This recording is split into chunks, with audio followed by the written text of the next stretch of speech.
Locker room cleanout news. You might not believe who's coming and who's going. We're going to talk about it. Plus, Robyn's AHL playoff coverage coming your way on the Locked On Utah Hockey Club podcast.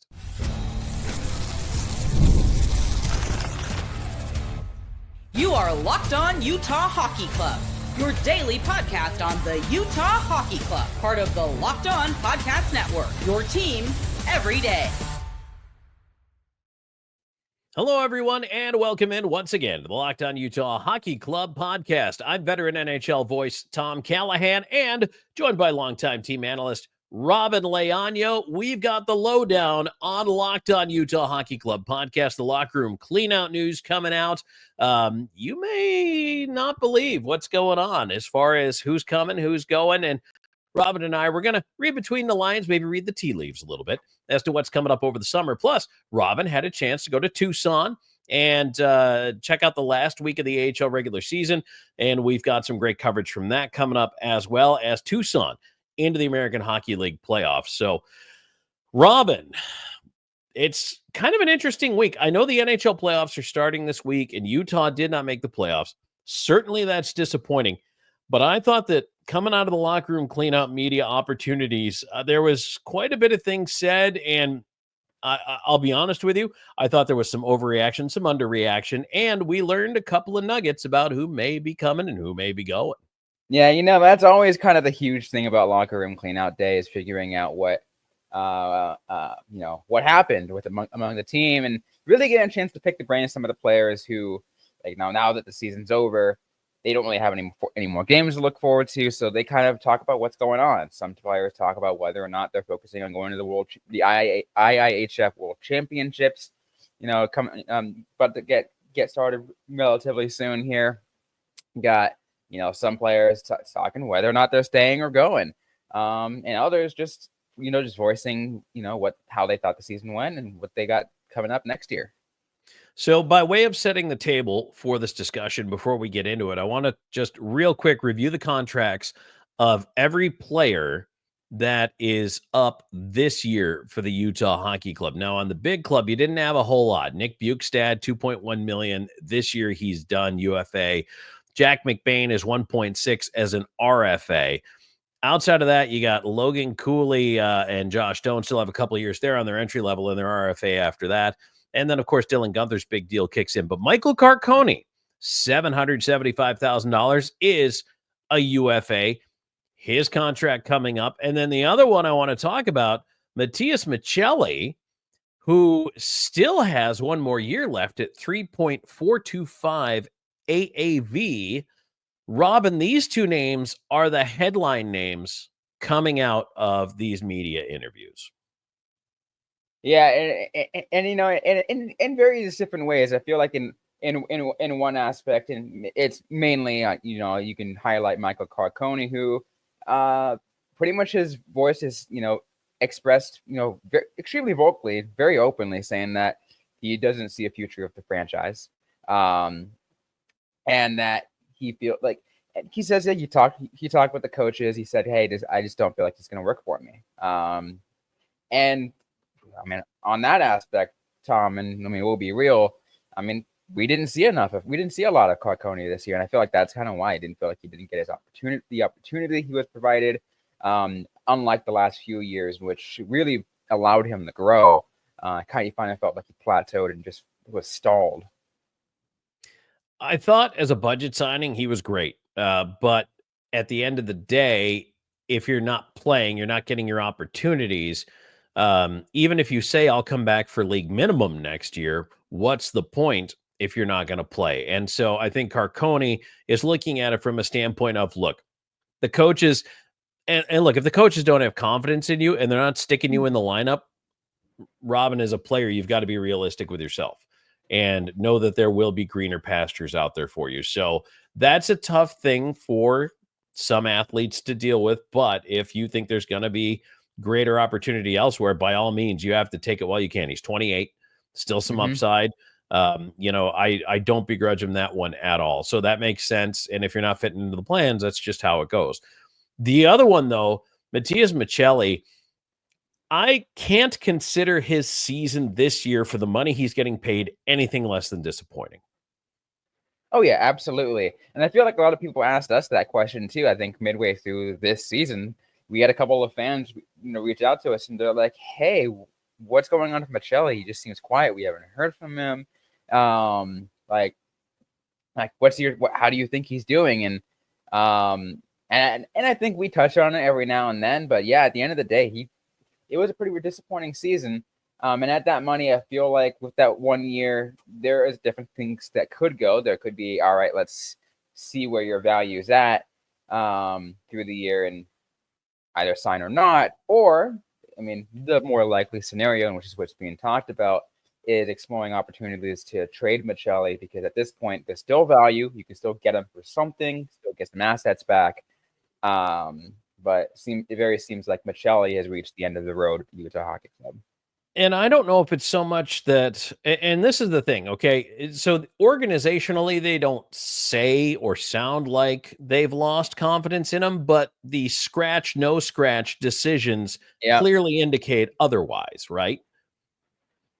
Yeah, and that's usually what that's usually what gets us to scratch our brains a little bit to kind of get those thinking caps on. It's like, okay, something's going on here when you see these scratches. Like, it gives you a lot of scenarios here. When you hear a healthy scratch for certain players, some you'll see it's because of what's going on behind the locker room. It's attitude issues. It's other kinds of conduct stuff off the ice. Some it's just, hey, you're not performing to how we are expecting. So we're gonna give those minutes that we're giving you to this next guy up who's playing better. And I mean, I hate giving up on a player so young. I mean, 2 years ago, in the spring of 2023, he was on the NHL All-Rookie team. Second highest scoring rookie in the league. Last year went from 49 to 57 points, but this year, 18 in 55 games. And I felt like they gave him a chance in the beginning, Rob. And I'll be honest with you, I really thought they gave him a lot of chances to show consistency, but here we are again, right? Our favorite buzzword for this team, consistency or the lack thereof. Yeah, and I think that's kind of like what caused this kind of to fall into place, right? We talked about so many times about what, how this team is going, and the rest of the team, a lot of these players, and I said it in the, in our post, our postseason, our initial knee-jerk reactions, I pretty much said, hey, yeah, a lot of these players, their talent is getting better. And we're seeing that, and some just aren't getting there. So obviously, Maccelli being one of them, consistency isn't there. And not saying the rest of the players also don't have any consistency issues. We talked about it; they all do have some consistency issues in one way or another. But all these other players have a really keystone piece in the future of this franchise. We've talked about where Clayton Keller is. I mean, he's consistently on most of the time, but all the other young guys, if you want to put those, kind of lump into those, we know there's a mega deal about to now begin with Dylan Guenther. Logan Cooley has proved to be one of the best young kids on the block. So I feel like that's kind of what we're seeing. What ended up happening mostly, Tom, is Matias Maccelli has been overshadowed by the rest of these incredibly young core.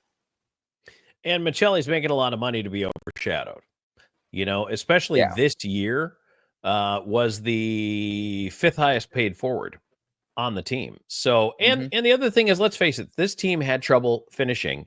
They didn't put pucks away that could have won them some games. I thought there was a real lack of scoring, especially when they needed it.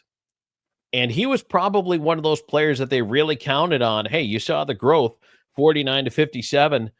They were hoping for 60, 65, maybe 70 points out of Maccelli, not 18. So now I know the cap's going up. I understand that Utah's got space. The question you have to ask yourself, and I'm interested to get everybody's comment on this too. If you want to throw your comments down there below, if you're watching on YouTube, or if you want to reach out to us on social media, is it worth it to allow Maccelli to stay for this year and see what his growth pattern will be for one more season? And it is a really good question. And it is, Is that the mindset that a lot of you guys fans that are listening to this have, or are you among the mindset on saying, hey, Bill Armstrong, listen to whatever offers are out there for Matias Maccelli, get some assets back, because at the end of the day, we just want to see the rest of this team continue to grow. I mean, yes, it's unfortunate for Maccelli.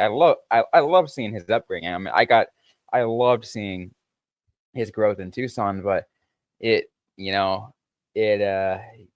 sometimes it just doesn't fit at the end of the day when everyone else is at a different point.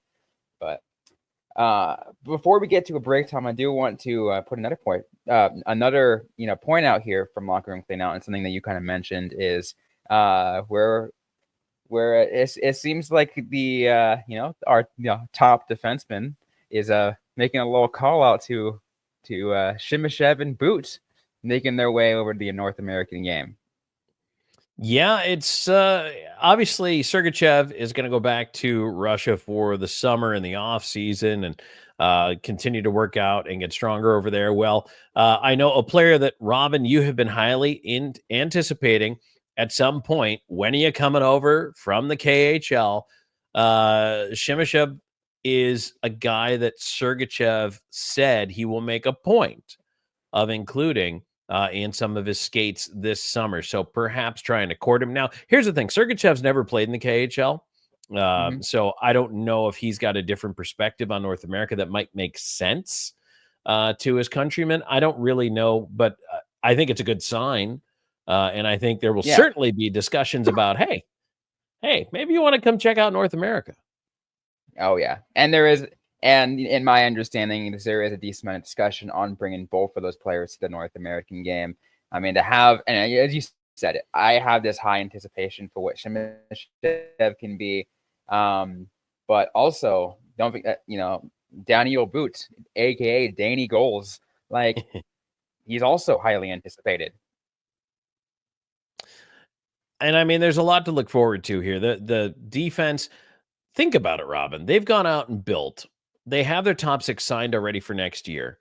And if they get a Boot, if they get a Shimashev, if they get, Lamoureux might be ready to take a step next year, or they just load up the Tucson Roadrunners for next year, that could be an exciting year. If that's the case, Tucson's going to look so good this year. This next year. Absolutely. And, well, they got a chance at a playoff run this year. So why don't we get around to talking about that? Robyn had a chance to go down to Tucson and check out the last regular season weekend of action heading into the Calder Cup playoffs. We're going to talk about that. Plus, we're going to hear from Roadrunners head coach Steve Potvin a little later in the show. So stick around.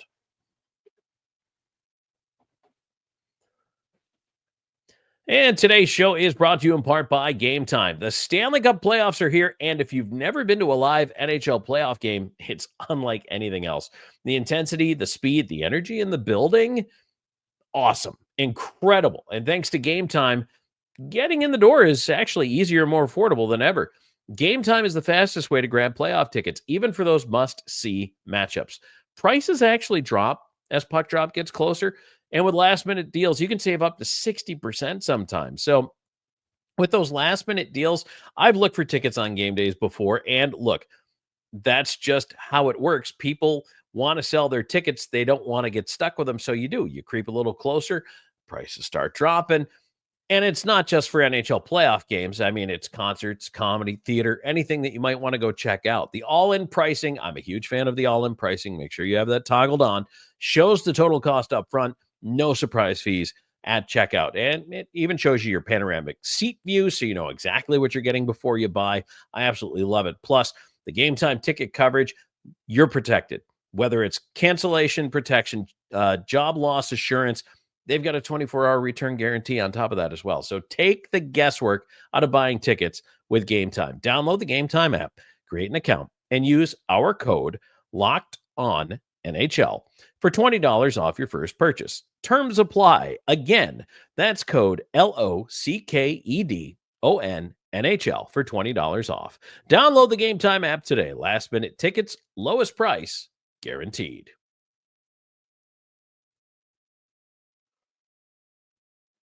All right, Tom Callahan, Robyn Leaño back here with you on the Locked On Utah Hockey Club podcast. Smash the like button. Go ahead and crunch the subscribe. Knock it right out of the park, or you could just tap it like a normal person.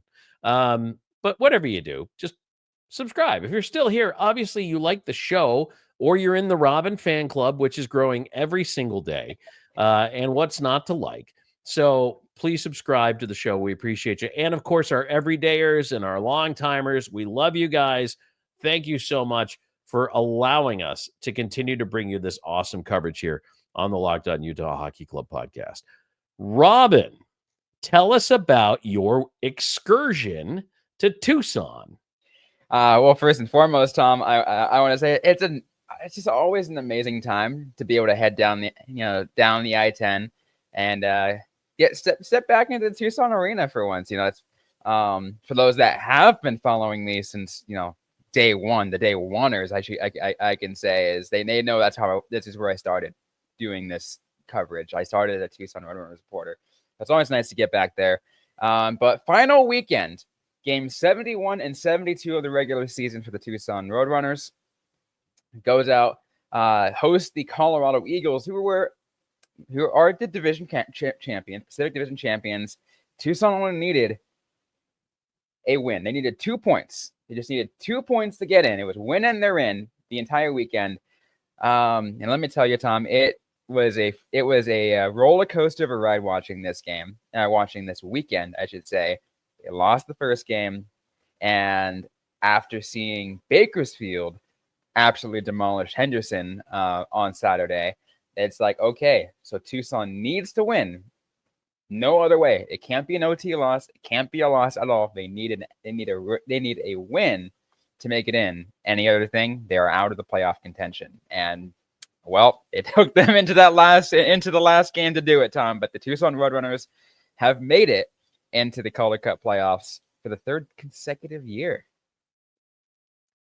Right down to the wire, Robyn. Wouldn't have it any other way. It's always a fun time, right? It's always a good way to just kind of like to pull on there. But it's love it. I will say it's always a good time. I feel like the Roadrunners play really well on their home arena. If you ever got a chance to be down there, it's a good experience being down there. Those fans are pretty loud. Yes, and I mean the building, when it is packed up, it can get rocking in there, and that's awesome, especially when you're trying to urge your team onto a victory they desperately need in their last kick at the can. Whew, that was a close one, but they made it. They made it, and I think a lot of it, was extremely helpful to the injection of having the Utah Hockey Club returned Matt Villalta back down to go ahead and start in both of these games. The return of Yamamoto, an absolute huge injection, really, played a crucial role in both those games, both Friday and Saturday for the Roadrunners to get this clinch into the playoffs as the 7th seed in the Pacific Division. So, Robyn, now looking ahead here, I mean, you've seen this team on the weekend here, and they obviously get the split there. But let's talk a little bit about what's coming up for the Calder Cup playoffs, how that's going to look exactly. And I know it's a little bit of a convoluted playoff picture, but we're going to do our best to break it down here. Yeah, absolutely. So let's take a look at the bracket. Let you guys know. So if you want to take a look on that Tucson slide in the Pacific Division, if you're watching on YouTube, you can see this is the graphic that we pulled from the AHL.com. In your lower left-hand corner here, you're seeing Pacific Division. The 2 versus 7 seed right there, as I mentioned, the Roadrunners at the 7 seed, up against the Abbotsford Canucks in the first round. This is a best of 3. And just so everyone knows, this best of 3, all 3 games are in Abbotsford. There's no traveling or whatever. Like you sometimes see the case, but when it's a long distance travel like this, all the games are in one location.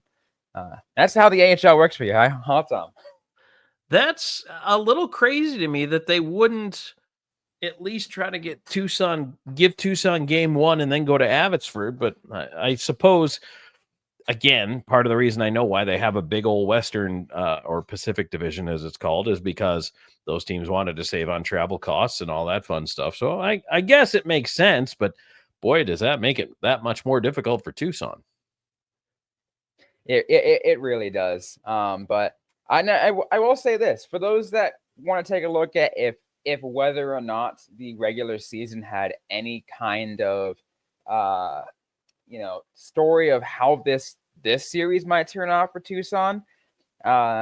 Tucson played Abbotsford 8 times during the regular season with a 5-3 record and 3-1-0 on the road at Abbotsford Center. Okay, well, that's not bad. I feel good about that. You get any level of confidence, that's your level of confidence right there. Nice. To get them back in it. Okay. So they actually played well. And here's the interesting thing is, so the Pacific Division, to play your way out, the first round, as Robyn mentioned, best of threes. It's 2 versus 7, 6 versus 3, and 4 versus 5. Number 1, Colorado has a bye. They will then face the lowest seeded first round winner. So if Tucson beats Abbotsford as the lowest seed, they would then go into a series against the 1 seed, the Colorado Eagles. So the road, look, if Tucson's going to do damage in this year's playoffs, they are going to have to earn it. Oh yeah, Colorado's no easy. Will definitely be no easy task if they get past Abbotsford. And just seeing the first game of the weekend this last Friday is a story, is a way to understand how it was. And I won't sugarcoat it. I'm glad, we're glad Tucson made it in, but it seemed very obvious that there was a very stark speed difference here. Colorado is a fast team and they will attack. I guess, Robyn, if so we're talking to obviously a Utah Hockey Club audience as well as a Tucson audience here, but what did you see this weekend, or what have you found in kind of covering this Roadrunners team that's giving you hope, let's say? Like, what are some of the bright spots right now? I already mentioned his name, but Kyler Yamamoto has been really huge on having him be a part of that franchise, about this run for the club and seeing where they're at. And had a great stint in Utah too. Looked very good with Utah. Oh yeah, very good, very good stint on there. I will say, like, even though defense isn't great, I feel like Lamoureux has played serviceably pretty decent, well among the defense. I mean, he gets to play alongside Robbie Russo, so that helps. You got a vet in Robbie Russo to play alongside with, which is great.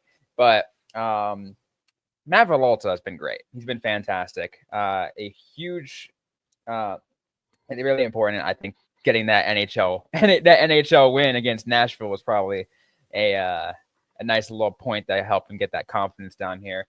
So those are two, but also as has his nicknames calls, the mayor of Tucson, Cameron Hebig, he continues to be a bright spot of this team. I will surely, no doubt, continue to see that through this playoff run. So a couple of names to keep an eye on there. Now, Robyn, I understand you had a chance to get into the post-game scrum there with the Roadrunners head coach and Steve Potvin. So I know we want to get to that, but anything you want to say or kind of tee us up with here before we get to that interview? No, I'm just saying, just like you'll like. Just a heads up when we get into the scrum, like I love talking to Potvin. He's always the nicest dude ever. Oh, what a great guy! What a great guy. Potvin's been around for the Roadrunners since day one. he's a day one. He was an assistant coach under Lamb and an assistant coach under Mike Van Ryn, and assistant coach under Jay Verde.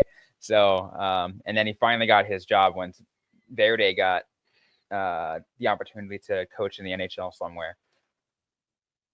Looking forward to hearing what he's got to say. So we're going to take a quick break, and then we will come back and we will hear from Steve Potvin here in just a moment.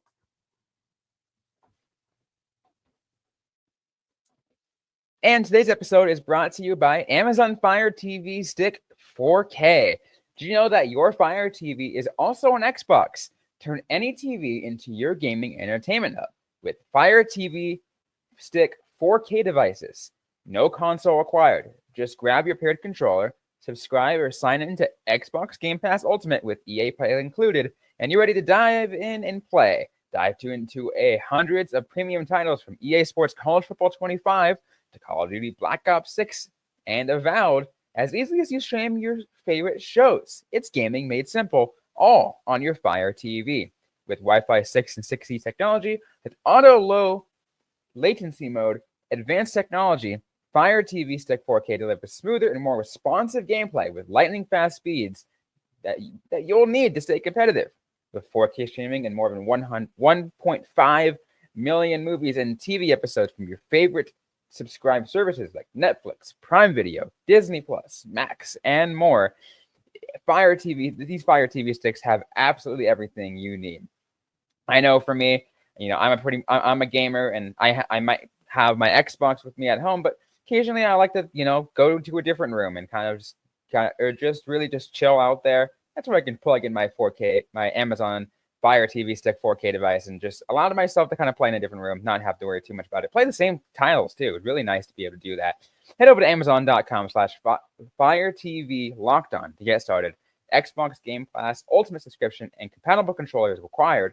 Available on select devices, including Amazon Fire TV Stick 4K 2nd Gen, Fire TV Stick 4K Max 1st and 2nd Gen, and Fire TV Cube 3rd Gen.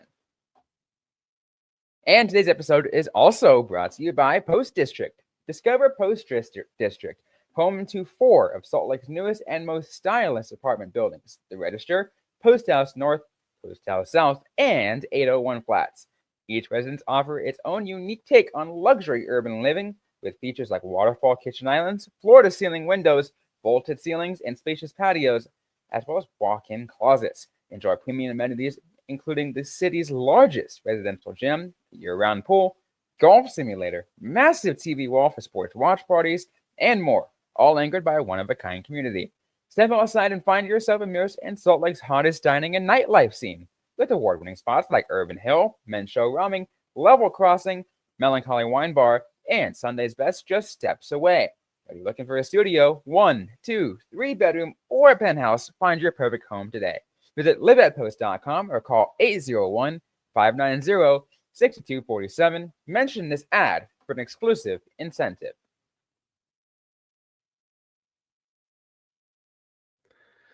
Tom Callahan, Robyn Leaño back here with you. Robyn, are you okay? That was a lot. I think I'm okay. Okay, that was awesome. Our reads are live, folks. These are absolutely live. And number one, thank you for supporting our sponsors, because they're the ones who allow us to bring you the show. So support us by supporting them as well. But absolutely fantastic job there. And kudos to the ad sales team for doing a great job for us as well. So, all right. I promised you we were going to hear from Potsy. We're going to do that right now. And then Robyn and I back to wrap it up here in just a moment. Well, it feels great. I don't know if I don't know why everybody's so surprised. We knew we had it all along. I don't think worried one time in January, February, March at all. It was all part of our script. Listen, the feeling's great. Really appreciate the growth that we've seen from our guys, our leadership, our players. Listen, they had to solve a lot of problems this year.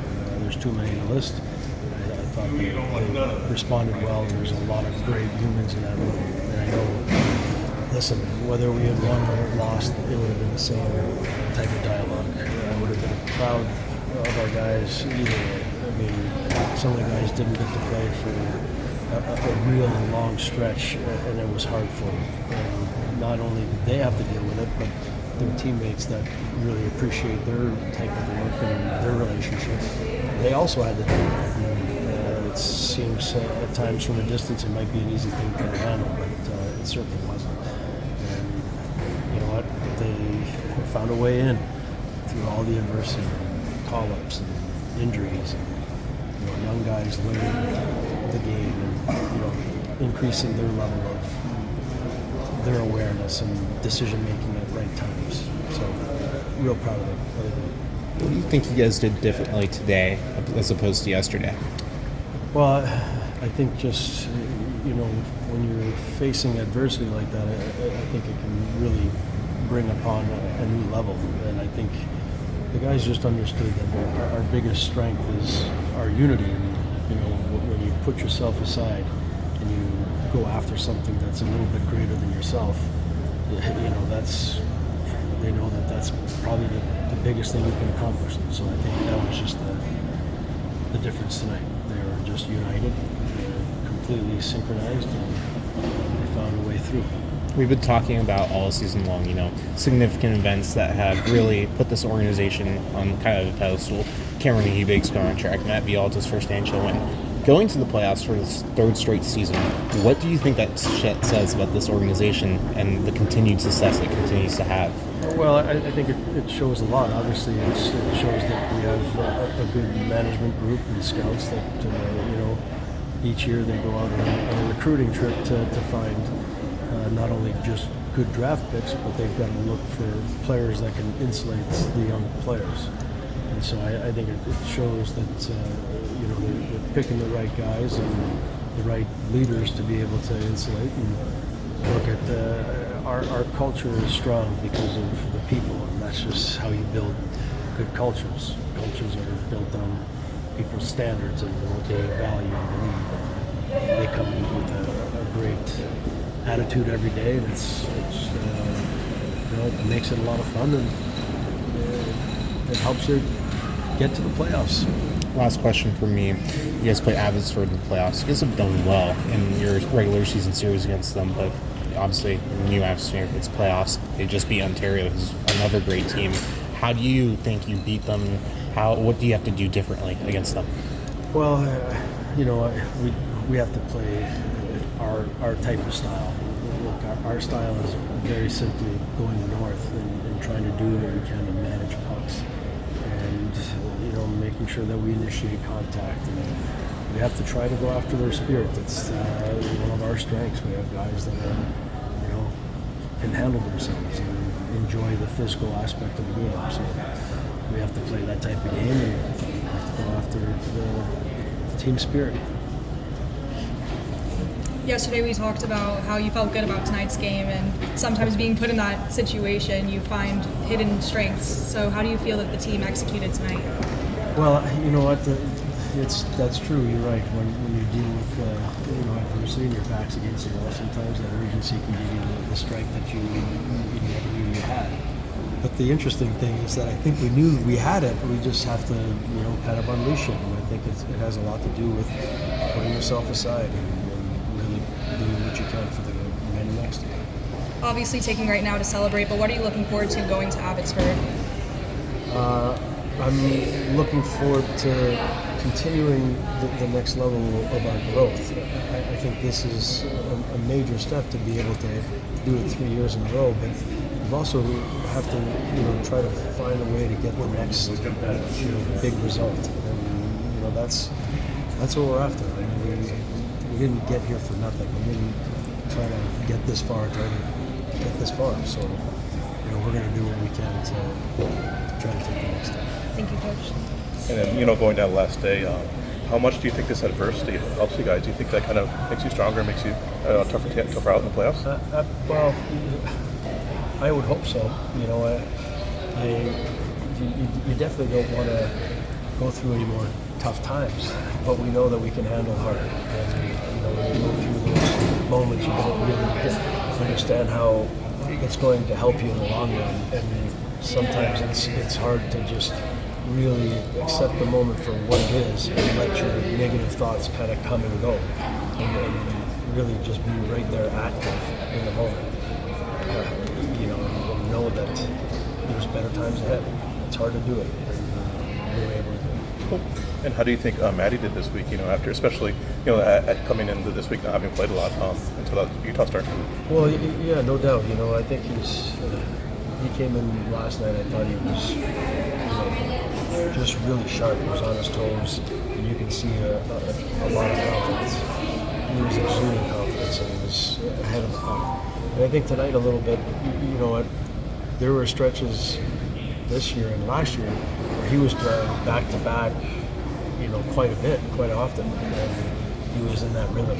I thought a little bit tonight, that back to back got to him a little bit, I love this third period. He was able to stand up a little bit stronger, and I think he really pushed. And listen, he's a great athlete. He's a great competitor. He's a great leader. We're lucky to have all three goalies. We have all of them are capable of it. And it's definitely put himself in a really good position. And finally, not counting that weird COVID season where you're interim coach, this is your third year as the permanent coach. So you're now 3 for 3 for getting to the playoffs. How does that feel for you personally? You know what? Yeah, it feels great. You want to, you start off the season with the intention of getting to the playoffs, and it's always everybody's mission to get to the playoffs. And you don't feel like it's a successful season if you don't. And the good thing about our team is that we played in so many meaningful games that it's felt like the playoffs for quite a long time. And the energy around the team was really high this last week, and we had to really talk about, hey, this is a real possibility that we may not actually get to do this anymore. This might be our last practice on Friday. So, we're very happy to keep the season going, and we're proud of the guys. Real quickly, I do want to ask about Milnor, and I know they haven't played yet, the team down the stretch here, but they arrive as a package duo, and you have them out in practice and in the stands in the locker room. Getting them here, what have you seen out of them? And obviously they might be a big part of Tucson's future. What do you see out of their futures? I've seen, they're all in. They're excited. They're bright-eyed. They're trying to absorb and take in as much as they can. And you know what? We loved having them in practice the other day. We weren't able to get them with the team for full time. They've had some private practices on their own. The energy of their practice was high, and it pushed the pace a little bit. And so we loved having them. And we know that they're going to be major contributors next year. I think they learned a lot from playing together. I think it was especially for Nord to be able to play in North America for his first season. And I think that's given him a good insight to what next season will look like for him. Okay, so Robyn, what were your takeaways from listening to Steve Potvin there? What were the key things you're kind of carrying out of that? I think it's I mean, even though you sometimes might be a little bit hard to tell, but because Potvin is just always so even tempered, even on an exciting night, you could it.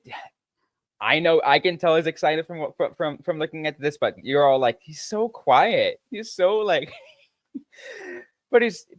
but you can tell that he's excited for this team. He's looking for an opportunity. And like I said, he's been around for such a long time. But he's near perfect on getting this team to the playoffs. So he knows what it takes to get this team to kind of get the experience and get them ready for these really important games coming up. Absolutely. Looking forward to that. And again, the season continues into the postseason for the Roadrunners as they get set for a best of 3 against the Abbotsford Canucks. So, Robyn, as we wrap this one up, anything else you wanted to add on? No, just be ready to watch some great games. If you guys do want to watch, by the way, AHL TV with Flow Hockey has a pretty good. It's come a long ways from the previous days of AHL TV, which is really an hassle to get to. Dude, they'll be able to stream those games. I'm pretty sure you'll be able to find. Maybe there are watch parties happening in your area. I know if you're in Tucson, there will definitely be watch parties happening. So just be on the lookout for those, and just be ready to cheer on this team as we get some playoff hockey to talk about. I love talking playoff hockey, no matter what it is. Especially, I love AHL hockey. That's what I'll say. AHL playoff hockey is one of my favorites. Absolutely. All right. Well, Robyn and I will be back with you again tomorrow. Thanks for joining us here. We appreciate you reaching out to us, whether it's in the comments here below or over on social media. We appreciate you being a part of the show. So for Robyn, I'm Tom. We'll talk to you next time on the Locked On Utah Hockey Club podcast.